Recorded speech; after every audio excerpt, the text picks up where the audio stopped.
Jesus cura um homem dominado por espíritos maus.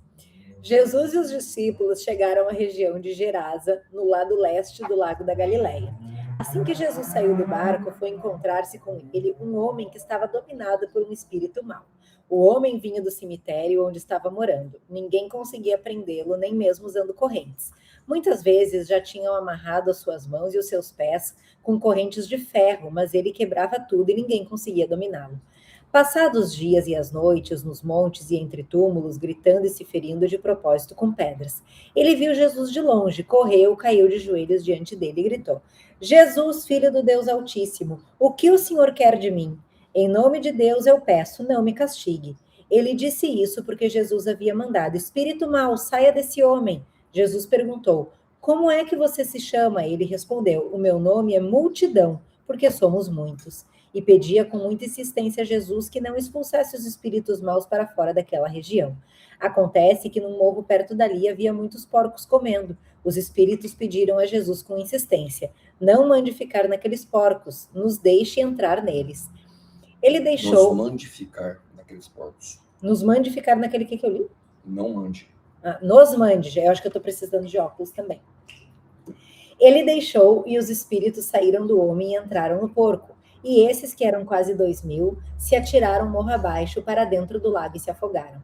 Os homens que estavam tomando conta dos porcos fugiram e espalharam a notícia na cidade e nos campos. Muita gente foi ver o que havia acontecido. Quando chegaram perto de Jesus, viram um homem que antes estava dominado por demônios e ficaram espantados porque ele estava sentado, vestido e no seu perfeito juízo. Os que tinham visto tudo aquilo lhes contaram o que havia acontecido com o homem e com os porcos. Então começaram a pedir com insistência a Jesus que saísse da terra deles.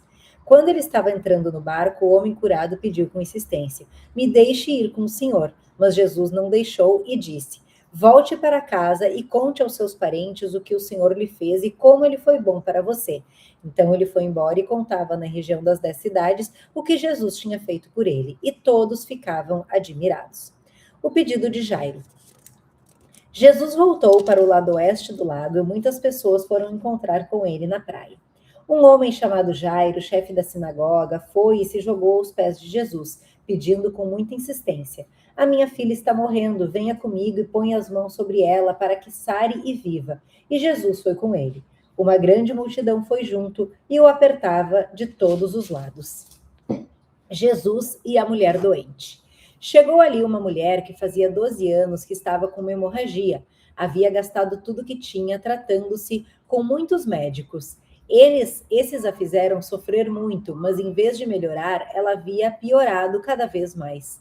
Ela havia escutado falar de Jesus, então entrou no meio da multidão e, chegando por trás dele, tocou na sua capa, pois pensava assim: se eu apenas tocar na capa dele, ficarei curada.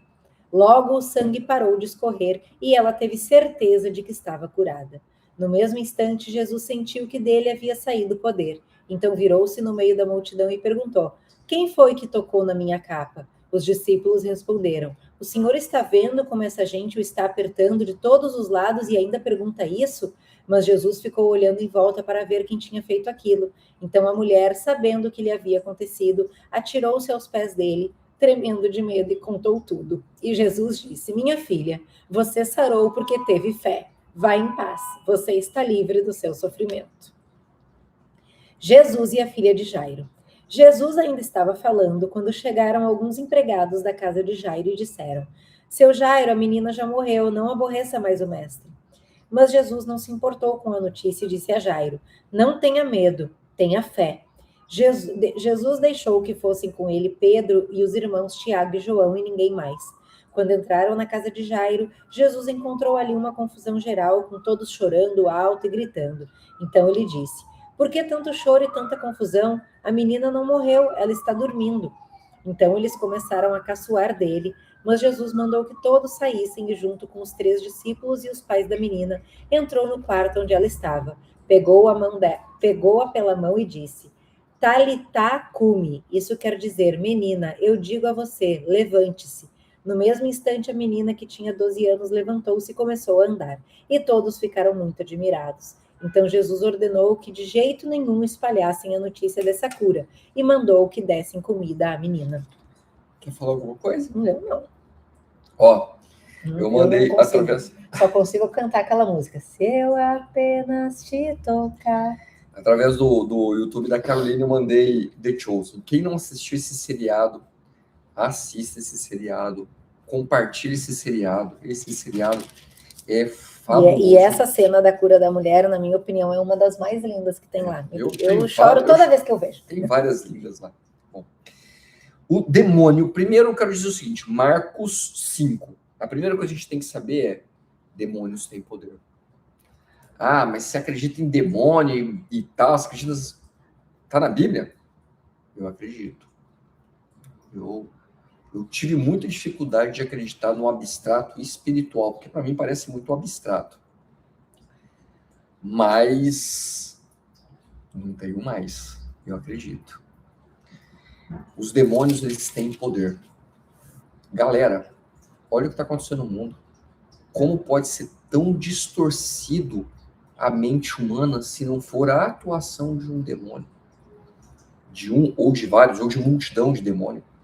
Como pode ter gente que pega uma ilha, leva criança, leva mulher e faz essas atrocidades?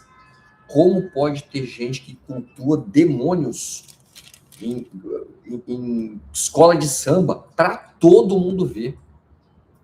Antigamente, para ter beijinho em televisão, novela, qualquer coisa do tipo, o pessoal fechava a porta, era a coisa mais linda a novela antigamente. Ele insinuava a situação, fechava a porta e tal, e não mostrava nada. Hoje o negócio está explícito no meio do carnaval, uma coisa grotesca. Os porcos, os demônios pedem para Jesus, Jesus manda para os porcos. O que acontece?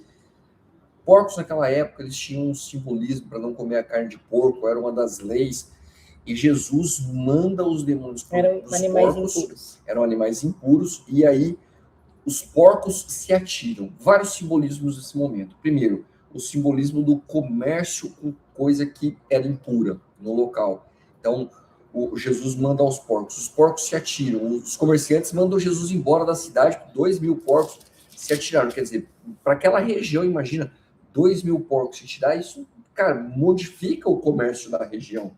Muda o comércio da região. E Jesus, as pessoas são curadas, a pessoa foi liberta do demônio, foi liberta daquela possessão, e o que Jesus pede? Vá e conte o que o Senhor te fez, o que Deus te fez. Vai e conte vai, espalhe o que Deus te fez. Espalhe o que Deus fez por você. É isso que a gente está fazendo aqui. Espalhe o que Deus te fez. No começo eu tive vergonha de falar que eu era cristão. Eu passei por essa fase. Vai e fale o que Deus te fez. Mulher, sua fé te curou. Jesus sentiu que saiu o poder dele. Sua fé te curou. Não é qualquer um que é curado. A gente tem fé, a gente pede para Deus, cansa a orelha de Deus. Rapaz, se Deus fosse atender tudo que eu pedi para ele, ou tudo que os outros pedem para ele, ia precisar de 8 mundos desse. Esse mundo ia ser pequeno. Mas a gente pede com fé, porque o que é pedir com fé? Pedir com fé é a gente pedir sem a necessidade do nosso coração, porque a gente é egoísta, a gente pede com propósitos egoístas. A gente pede pra gente. Ora pro outro, pede pro outro. E não tô falando só de coisas materiais, Deus atende tudo, mas como que você pede? Com fé. Porque quando você tá com o coração em Cristo, eu não tô falando que eu tô não, hein? Sou ramelado. Quando você tá com o coração em Cristo, e você se doa para Cristo, e você pede com esse propósito no coração, aí você pede em fé. Nem sempre se pede para você. Mas uma coisa eu posso te prometer, Deus vai te dar tudo o que você precisa. Não é tudo o que você quer, mas é tudo o que você precisa. Amém. Ele veste os lírios do campo, ele alimenta os passarinhos. Ele vai te dar tudo o que você precisa. Bom, antes de continuar, deixa o like, compartilhe esse vídeo, isso vai ajudar muito esse canal a crescer. E tenha fé. Tenha fé. Assista The Chosen. Tenha fé.